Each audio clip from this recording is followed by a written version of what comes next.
الحمد لله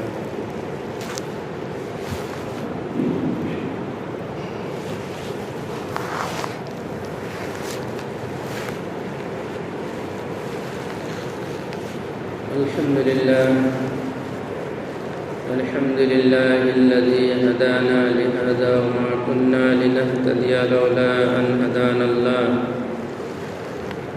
ونشهد أن لا إله إلا الله وحده لا شريك له ونشهد أن سيدنا ونبينا ومولانا محمدا عبده ورسوله صلى الله تعالى عليه وعلى آله وسلم تسليما كثيرا كثيرا أما بعد فقد قال الله تعالى في القرآن المجيد والفرقان الحميد أعوذ بالله من الشيطان الرجيم بسم الله الرحمن الرحيم شهر رمضان الذي أنزل فيه القرآن هدى للناس وبينات من الهدى فمن شهد منكم الشهر فليصم ومن كان مريضا أو على سفر فعدة من أيام أخر يريد الله بكم اليسر ولا يريد بكم العسر ولتكملوا العدة ولتكبروا الله على ما هداكم ولعلكم تشكرون. وقال النبي صلى الله تعالى عليه وسلم إن الله تبارك وتعالى قد افترض عليكم صيام رمضان وسننت لكم قيامه فمن صامه وقامه إيمانا واحتسابا خرج من ذنوبه كيوم ولدته أمه أو كما قال النبي صلى الله عليه وسلم. محترم حضرات، مختصر وقت ہیں، اس میں بہت اختصار کے ساتھ ابھی جو رمضان کا مہینہ چل رہا ہے، اس مہینے سے متعلق ہماری جو ذمہ داریاں ہیں، ہمیں اس مہینے میں کیا کرنا چاہیے، اس مہینے کی کیسے قدردانی کرنی چاہیے، اس سلسلے میں اختصار کے ساتھ دو چار باتیں آپ کے سامنے پیش کر دیتا ہوں. امید ہے کہ اللہ تعالیٰ مجھے بھی اور آپ کو بھی فائدہ پہنچائے گا. انشاءاللہ ہم سب نیت کریں، جو بات ہم یہاں کر رہے ہیں یا جو ہم سن رہے ہیں ان باتوں پر کیا کریں گے، عمل کریں گے. کہنا سننا یہ بھی ضروری ہے لیکن اصل نہیں ہے. کہنا سننا یہ بھی کیا ہے، ضروری ہے لیکن یہ اصل نہیں ہے. کہنا سننے کے بعد جو بات کہی جا رہی ہے یا سنی جا رہی ہے، اس سے تو ایک تقاضا ہو رہا ہوگا نا، اس پر عمل کرنا وہ اصل ہے. فائدہ تو اسی وقت ہوگا جب ہم عمل کر لیں گے.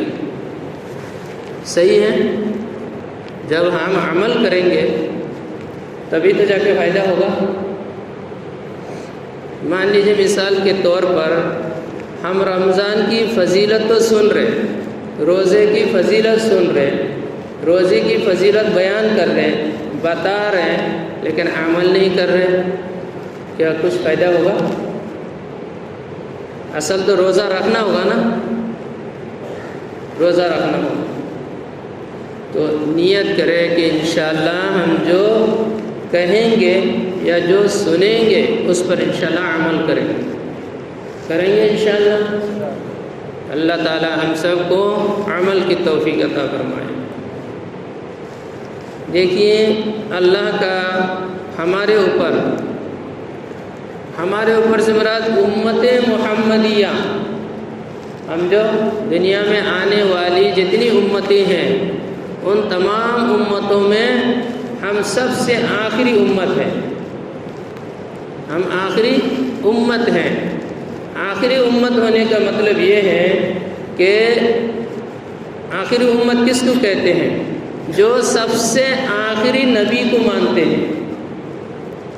نبی کے ماننے والے کو تو امت بولتے ہیں نا، ہر نبی کے ماننے والے کو یہ کہتے ہیں فلاں نبی کی امت، یہ تو کہیں گے۔ موسیٰ علیہ السلام کو جو لوگ مانتے تھے نا ان کو موسیٰ علیہ السلام کی امت کہتے ہیں، جو حضرت عیسیٰ کو مانتے تھے ان کو حضرت عیسیٰ کی امت کہتے ہیں۔ اب ہم لوگ نبی پاک صلی اللہ علیہ وسلم کو مانتے ہیں، اس لیے ہم کیا ہوئے ہیں؟ آپ صلی اللہ علیہ وسلم کی امتی ہیں، اور آپ علیہ السلام سب سے آخری نبی ہے، اس کا تو ہمیں ایمان ہے نا۔ ہمارا اور آپ کا ایمان ہے کہ آپ علیہ السلام سب سے آخری نبی ہے، آپ کے بعد کوئی نبی آنے والے نہیں ہیں۔ قرآن نے اعلان کر دیا ما کان محمد ابا احد من رجالکم ولکن رسول اللہ وخاتم النبیین، اللہ نے اعلان کر دیا آخری نبی ہے، ان کے بعد کوئی نبی نہیں آئے۔ تو آپ آخری نبی ہیں، ہم بھی آخری امتی ہیں، آخری امتی ہیں۔ اللہ نے ہمارے اور آپ کے اوپر بہت بڑا احسان کیا ہے، آخری امتی بنا کے بہت احسانات کیے ہیں۔ بہت بڑا احسان یہ ہے کہ ہمیں سب سے افضل نبی کی امتی بنائی ہے، وہاں سے شروع ہوا، اور اس کے ساتھ ساتھ نہ جانے کتنے احسانات اللہ نے ہمیں اور آپ کو عطا فرمائے۔ ان احسانات میں سے ایک بڑا احسان یہ ہے کہ اللہ نے رمضان المبارک جیسا عظیم الشان مہینہ ہم سب کو عطا فرمایا۔ اللہ کے نبی علیہ السلام حضرت سلمان رضی اللہ تعالی عنہ فرماتے ہیں کہ 27 شعبان کی آخری دن اللہ کے نبی علیہ السلام نے صحابہ کو خطاب فرمایا، خطاب فرماتے ہوئے اس مہینہ کے بارے میں بیان کرتے فرمایا ایھا الناس، اے لوگوں، ایک مہینہ آ رہا ہے، اس مہینے کے آنے سے پہلے سن لو تاکہ مہینہ کا ایک ایک سیکنڈ بھی ضائع نہ جائے۔ کہیں ایسا نہ ہو کہ مہینہ کا تھوڑا سا وقت گزر گئے اور بعد میں تم کو اس مہینے کی فضیلت سناؤں، ایسا نہیں، پہلے ہی سنا دیتا ہوں، سن لو۔ مہینہ شروع ہونے سے پہلے ہی بیان کیا، اے لوگو قد اضلکم شہر عظیم مبارک۔ کون بتا رہے ہیں؟ دیکھو ایک مبارک مہینہ، عظیم الشان مہینہ وہ آ رہا ہے تمہارے سامنے۔ عظیم الشان، اللہ کے نبی کہہ رہے وہ عظیم الشان ہے، تو کتنا عظیم الشان ہوگا؟ ہم اور آپ بتا سکتے ہیں کتنا ہو؟ وہ تو اللہ کو معلوم ہے، اللہ کے نبی کو معلوم ہے کتنا عظیم ہے۔ وہ عظیم مہینہ ابھی ہمارے آپ کے سامنے گزر رہا ہے۔ کہتے ہیں کہ دوسری حدیث میں آتا ہے، فرماتے ہیں کہ اللہ کے رسول علیہ السلام فرماتے ہیں جب یہ مہینہ شروع ہوتا ہے، یہ مہینہ جب شروع ہوتا ہے، اذا کان اول یوم من شہر رمضان، رمضان کا پہلا دن، رمضان کی پہلی رات جب شروع ہوتی ہے تو کیا ہوتا ہے؟ فتحت ابواب السماء، کہیں فتحت ابواب الجنہ،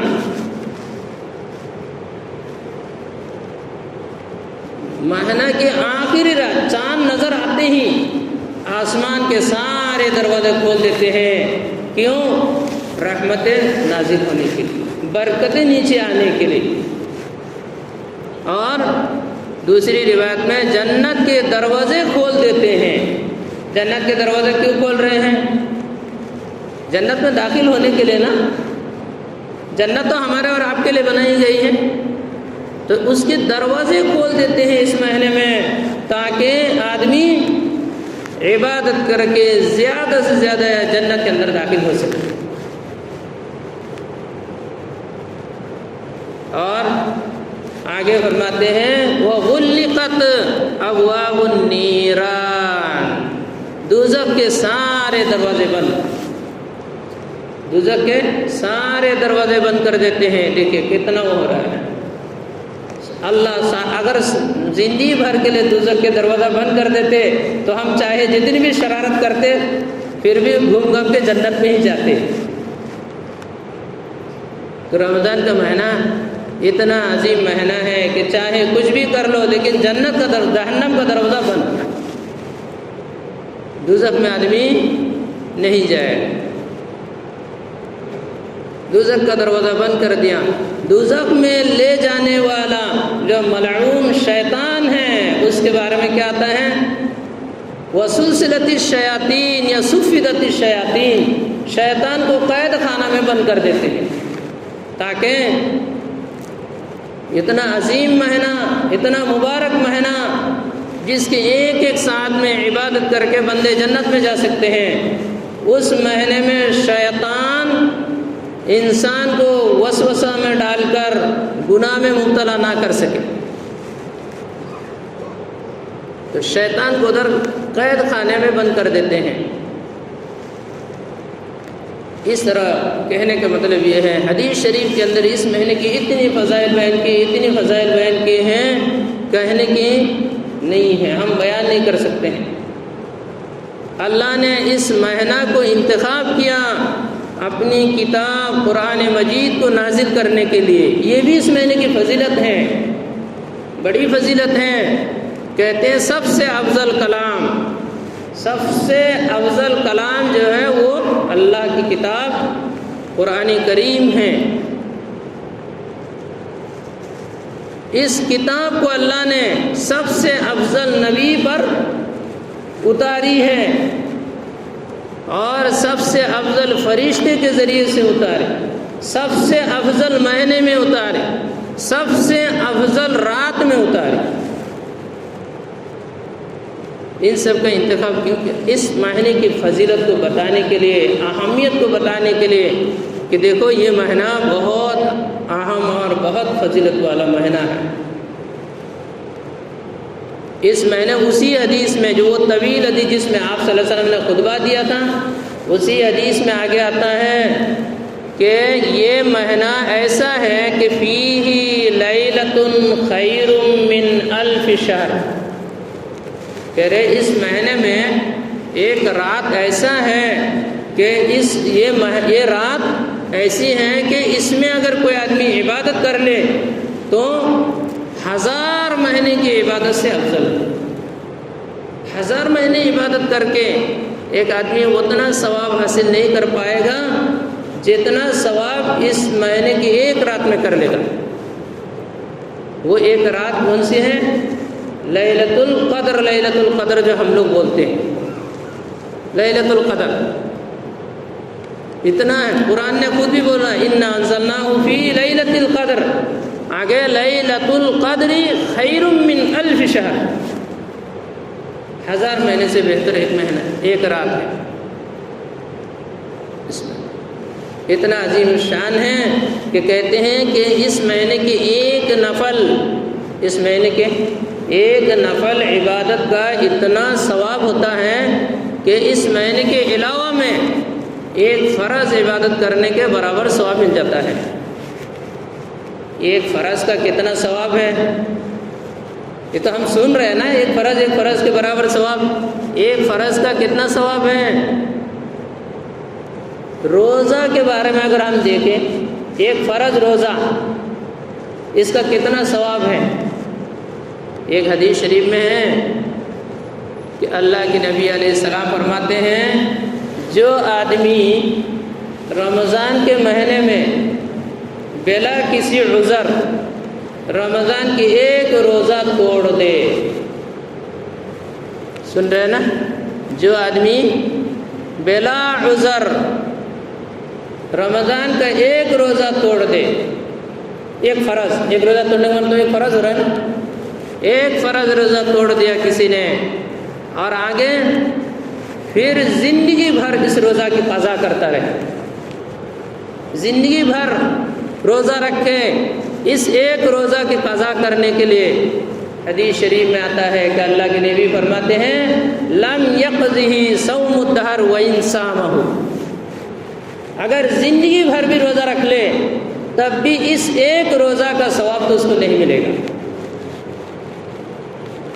فرض کا وزن اتنا زیادہ ہے، ایک فرض کا وزن اتنا زیادہ ہے کہ ایک فرض روزہ چھوڑ دینے کے بعد زندگی بھر اگر روزہ رکھ لے تب بھی اس فرض کے برابر نہیں ہو سکتا ہے۔ اور ادھر کیا کہہ رہے ہیں؟ ایک نفل عبادت کر لو ایک فرض کے برابر ثواب مل جائے گا۔ اگر ہم ملا کر دیکھ لیں تو کیا ہوا، گویا کہ اس مہینے میں ایک روزہ رکھ لینا، فرض ہی تو رکھیں گے ہم، لیکن اگر کوئی آدمی کسی طرح سے ایک نفل روزہ رکھ لے گویا کہ اس نے اپنی زندگی بھر روزہ رکھنے سے بھی زیادہ بہتر کام کر لیا۔ ایسے ہی ہے، نماز کے بارے میں بھی آتا ہے کہ ایک فرض نماز جو ہے آتا ہے کہ ایک فرض نماز 2 رکعت فرض نماز اس کی اتنی اہمیت ہے اور اتنی وزن ہے، کہتے ہیں 700 رکعت نفل نماز سے ایک فرض رکعت کے برابر ہو سکتے ہیں کر کے حدیث میں آتا ہے، ہو سکتے ہیں 700 نوافل پڑھنے کے بعد ایک فرض کے برابر ہو سکتے۔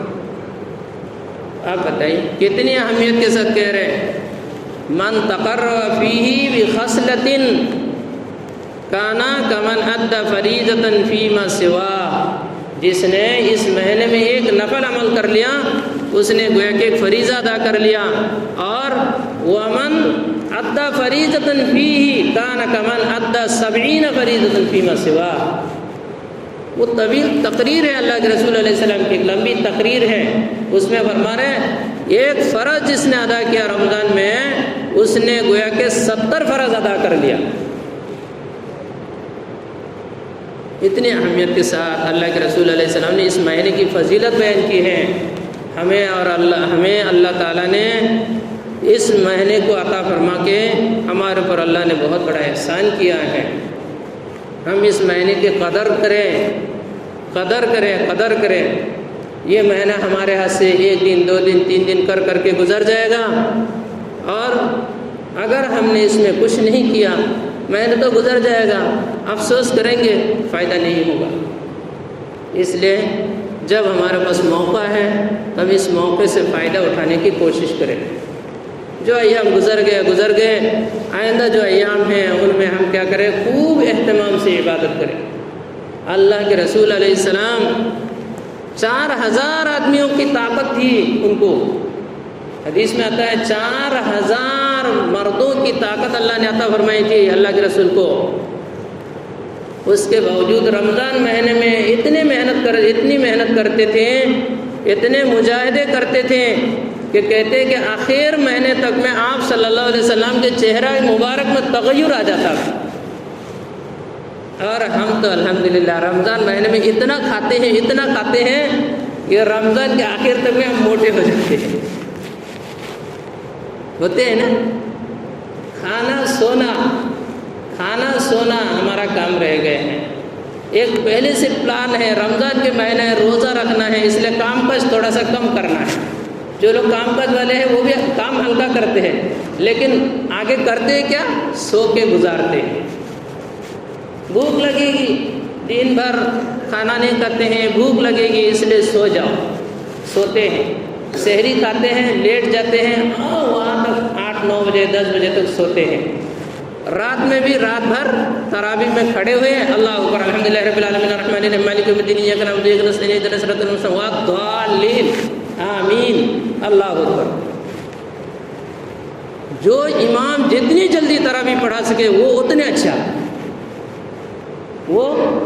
اچھے، حالانکہ ایسا نہیں ہونا چاہیے، یہ طریقہ نہیں ہے۔ یہ مہینہ عبادت کے لیے ہے، یہ مہینہ عبادت کے لیے ہیں، نیکی کمانے کے لیے ہیں۔ ایک ایک منٹ، ایک ایک سیکنڈ کو عبادت میں لگانا چاہیے۔ ہونا تو یہ چاہیے کہ رات بھر ہم عبادت کریں، رات بھر تراویح پڑھیں، رات بھر تہجد پڑھیں۔ ہمارے بڑے ایسے کرتے تھے، تب نہ جا کے اس مہینے کی قدردانی ہوگی۔ تو اس کے لیے اس مہینے میں جو کرنے کی جو چیزیں ہیں، چونکہ مہینہ بہت فضیلت والا ہے، اس لیے اس مہینے میں کچھ مزید کام بھی ہے اور مہینے میں نہیں ہے۔ جو اس مہینے میں کرنے والے کام ہیں وہ مزید ہے، باقی اور مہینے میں نہیں کرتے وہ کام۔ ان میں سب سے پہلا کام جو ہے وہ کیا؟ روزہ رکھنا ہے، پورا مہینے کا روزہ فرض ہے۔ شہر جعل اللہ صیامہ فریضہ، اللہ نے اس مہینے کے روزہ کو کیا کیا؟ فرض قرار دیا۔ افترض علیکم صیامہ، حدیث کے الفاظ مختلف ہیں۔ دوسری حدیث میں کہ اللہ نے اس مہینے کے روزہ کو تمہارے اوپر فرض قرار دیا۔ پہلا کام تو روزہ رکھنا ہے، روزہ فرض ہے۔ دوسرا، روزے کے بعد دوسرا کام جو ہے اس مہینے کے مزید وہ تراویح پڑھنا ہے، تراویح۔ اور مہینے میں یہ کرتے ہیں کیا؟ فرض نہیں ہے، یا روز تراویح بھی کیا ہے؟ سنت تراویح۔ پورا مہینہ 20 رکعت تراویح پڑھنا سنت مؤکدہ ہے، مرد عورت سب پر، مرد عورت سب پر سنت مؤکدہ ہے۔ اور رکعت کتنی؟ 20 رکعت۔ مردوں کے لیے مسجد میں، مردوں کے لیے جماعت کے ساتھ پڑھنا، یہ بھی ایک الگ سنت ہے۔ اس کے ساتھ ساتھ ایک تیسری سنت اسی تراویح میں وہ کیا ہے؟ ایک مرتبہ پورا قرآن شریف سننا یا سنانا، یا تو خود پڑھیں یا دوسرے جو پڑھ رہے ہیں ان کو سنیں۔ کس میں؟ تراویح میں۔ یہ تیسری سنت ہے اس جگہ میں، خاص طور سے یہ اہم کام ہے۔ تراویح 20 رکعت پڑھنا، تراویح میں قرآن شریف سننا یا سنانا، یہ بھی ایک سنت ہے۔ اور اس کے لیے اہتمام سے قرآن شریف کو سننا چاہیے، اہتمام سے سنانا چاہیے، بشاشت کے ساتھ، خوش دلی کے ساتھ سننا چاہیے، تبھی تو ثواب ملے گا۔ تو یہ دوسرا کام، الحمدللہ یہ دونوں کام ہم کرتے آ رہے ہیں، آئندہ بھی پورا مہینے کے اللہ تعالیٰ کرنے کے ہمیں توفیق عطا فرمائے۔ اس کے ساتھ ساتھ اس مہینے میں جو اسی مہینے سے متعلق کام ہیں، وہ تیسرا کام اس مہینے کے آخر عشرہ میں 10 دن اعتکاف کرنا، وہ بھی کیا ہے؟ سنت مؤکدہ علی الکفایہ ہے۔ سنت مؤکدہ علی الکفایہ ہے۔